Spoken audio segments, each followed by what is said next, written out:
Guys, what's going on? My name is Ryan. I trade ETFs and like to do my technical analysis and make videos of them. So here today we've got SOXL representing the semiconductors. It is the same as, SMH, which is another well-known semiconductor name. You can see that the price pattern is very similar.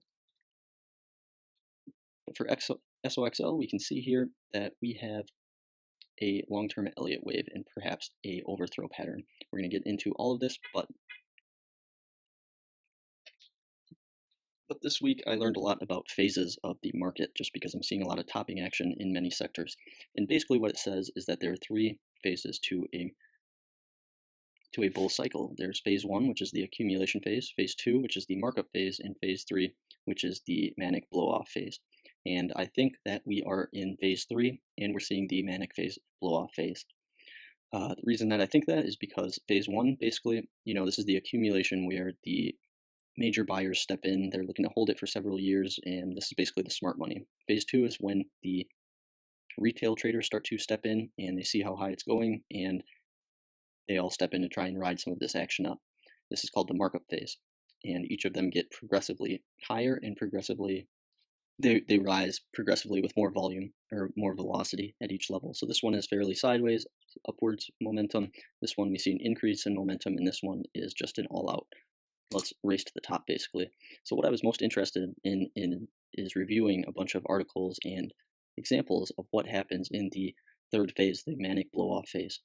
And the most common situation that happens is we run up and we move sideways a little bit into this megaphone type pattern. This might be a descending triangle or ascending triangle.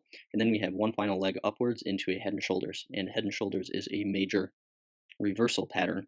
The measured move might only be this much, but the longer term psychology behind the move is that it's a topping pattern and trends will likely change after it's come and is completed.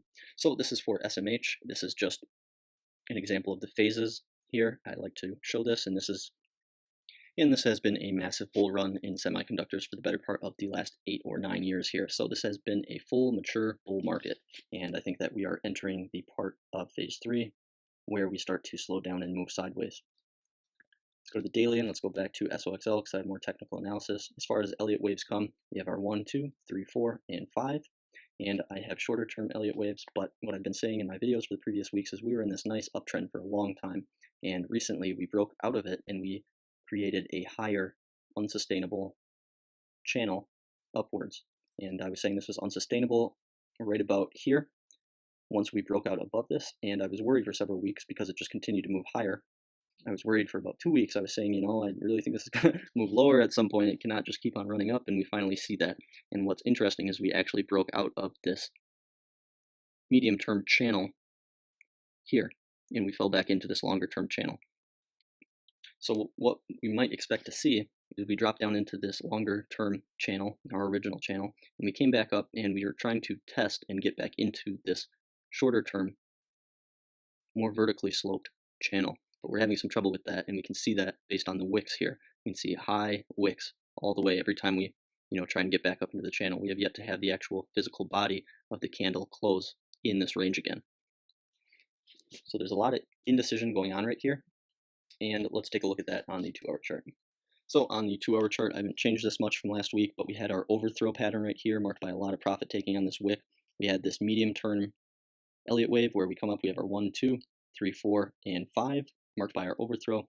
We have this divergence right here as our volume sees our high right here, and we progressively get lower while price progressively gets higher. This is a regular divergence, and I was expecting a big drop, but what is an overthrow? An overthrow is a well-noted pattern in a wedge, and they occur in almost every single wedge you will see. So we come up, we set our 1, 2, 3, 4, 5, and our 5th wave actually breaks above the previous resistance line before coming back down into the pattern and breaking all the way down to our target area, which is the beginning of our ascending triangle. So if we take this and our ascending triangle starts right here, this should be the target area, the end of this bearish run downwards, this corrective phase. But we have this 1, 2, 3, 4, and 5, and this is the overthrow right here. This is a good example of what an overthrow pattern is.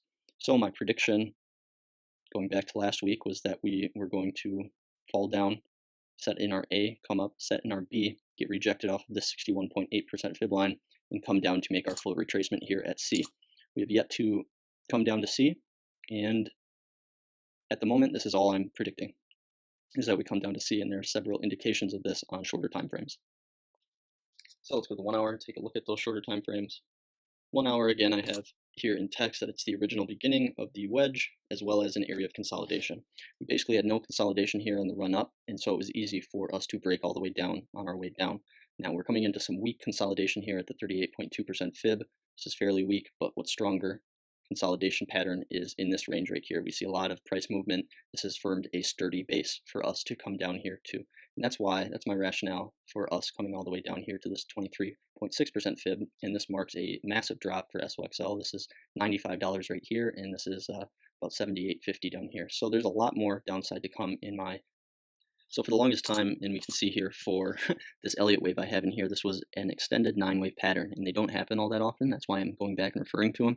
So TradingView doesn't have a 9-wave pattern, so I just continued this here, so bear with me, but this is the Elliott Wave I was seeing, and I started calling it out at 5. I said, I sold out my shares here. I think that there's more downside to come after this, and for about a week and a half, I watched us move up another, $10, $15, and was pretty startled, but things are starting to take root now. So the Elliott Wave here is 1, 2, 3, 4, 5, 6, 7, 8, and 9. This is a 9-wave topping pattern for Elliott Wave, and you don't see these all that often. That's why it's interesting for me to be able to witness something like this.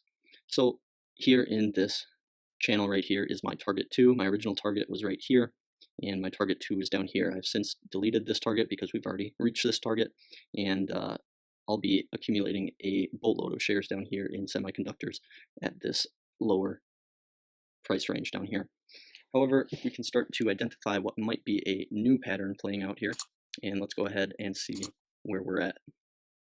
So on higher time frames, like for example on the daily, I have the sneaking suspicion that this looks like a bear flag.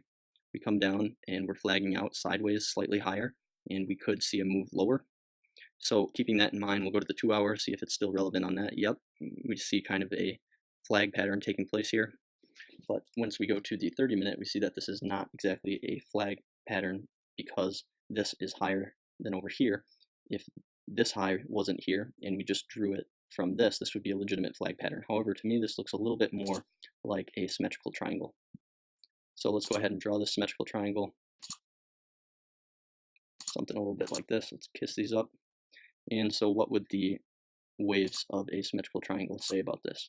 So we would come in, set our first support. This would be our first resistance. This would be A, B, perhaps C, D, and then this might be E right now. Let's kiss these up a little bit, make it look pretty. So I'm seeing a pennant here on the 30-minute, and the psychology of a pennant is that the measured move here comes from the bottom all the way up to the first resistance line. So let's go ahead and draw this. Visibility, I only really want it on the 30-minute. So this is our measured move right here. Let's go ahead and clone this. And you're supposed to bring it to the point of breakout. I could see us breaking down at this point. So let's go ahead and bring it to right here. And this would be my target 2, which also aligns pretty closely with the start of this ascending wedge. There's my target 1 again, 9-wave pattern, question mark. This is going back about 3 weeks ago. So there we have it. This is my short-term thesis on what's going to happen in semiconductors next week. Long-term, I am unequivocally bullish on semiconductors. I think a lot of major companies need them, but medium and short-term, I'm going to have to be a little bit bearish just because we have created a topping pattern on a number of different time frames, and we're not seeing the bulls take it. We're not seeing the bulls rescue this price down here. Price has been moving sideways to downwards, and the bears are starting to take over. You can see that by this huge volume here and this huge volume bar over here.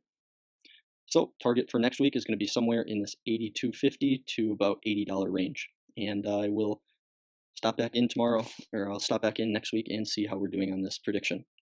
This has been my analysis on semiconductors. And if you got anything out of this video, these videos take me a long time to first do the technical analysis myself in the off screen, film it, download it, edit it, upload it to YouTube, and then finally post it to StockTwits. Each of these videos takes me a long time. I usually have about 25 minutes of recorded video, and I chop it down to about 15 minutes in the editing phase. And but I've been having a lot of fun with it, and we'll continue to make videos. I hope to see you next week, and I wish you the best of luck in trading. Bye now.